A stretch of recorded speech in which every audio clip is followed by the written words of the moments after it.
let's have a look at this tune. Juke Joint Boogie, I called this tune. It fell out of me one afternoon, Saturday, probably jamming with the boys. Had a whiskey or two, a couple of beers, and you know, the creativity flowed. It's a very simple tune, and it's a tune that for learning purposes I think is great, because it's, again, you'll notice no plectrum. If you've seen my other videos, put down that plectrum, this sort of goes with it. So what it really is just, it's just dancing purely around E. So we're in the key of E and we don't break out of the key of E. I love this because for sometimes sitting in one key and just a constant, not grind, but a constant rhythm that you can just sit in, it's like a groove, man. You can get in your groove and not worry about chord changes. If you want to throw chord changes in, obviously you can. But the reason I love hanging out and jamming with these songs is because you don't have to think. And if you know anything about my videos, we try not to think and we try and feel. So I'm going to break it down. It's not a hard one. This won't be a long session. So here we go. At the start, and I'll tell you how this, a lot of my music comes out. I always start with the chord, and in this case, I've got my E fifth.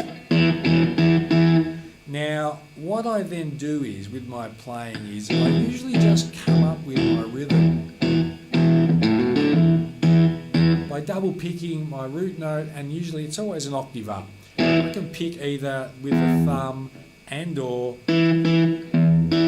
I can do alternate picking, or in this case,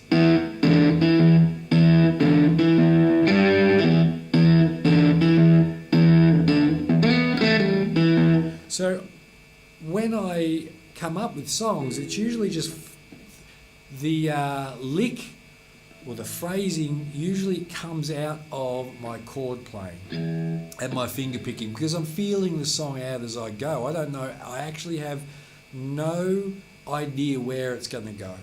And a lot of my playing is like this, and sometimes people might go, yeah, we can tell, man.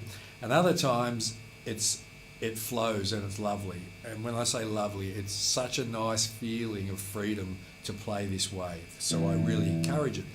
So when I'm playing with that boogie,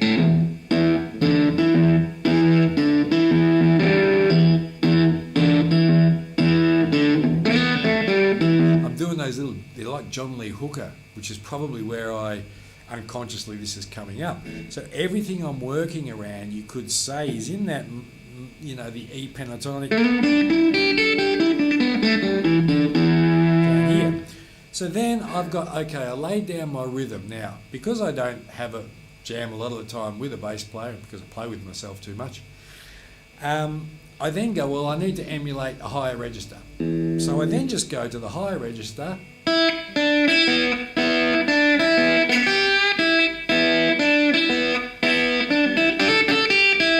and you get that little bend.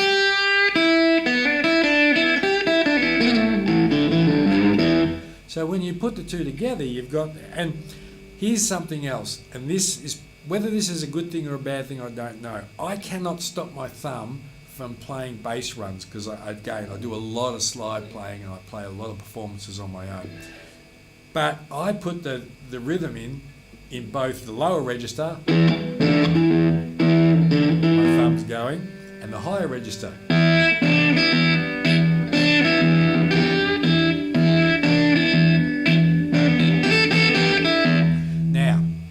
Can I stop? No, it's just how I play. And most of the time I would be jamming and I would be the only guitarist. So I would usually swap between low and high register with that groove. From a lesson perspective, start down in your chords. It's, you know, practicing on your own. Start down in your chords, right? And just feel out a groove. If you're making something up, start out. If you've got a drum loop, even better. But start with your rhythm. Get that thumb. Oh yeah, I like that. How many BPM is that? Beats per minute? Whatever. That's a comfortable groove. If I slow it down,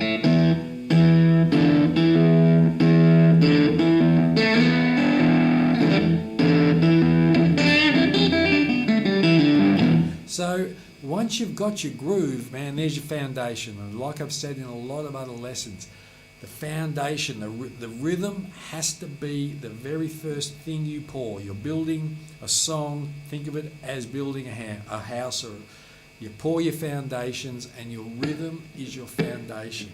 Get your right hand happy, get it, yep, I've got this, man, you go and look down here. Then you open up freedom, you open up exploration, you're opening up your imagination. Again, very critical. You see my other videos. It's all about making it up. Make it up, keep it interesting, and learn that way. Throw your theory, sprinkle your theory on top, but just get into that. Make it a habit to feel your music and then engage your brain in that creative part that you're thinking. I say we got the higher thing, the imagination, and then we've got thinking. Get the imagination going, and then you can drop into your thinking. So, with that groove, enjoy it.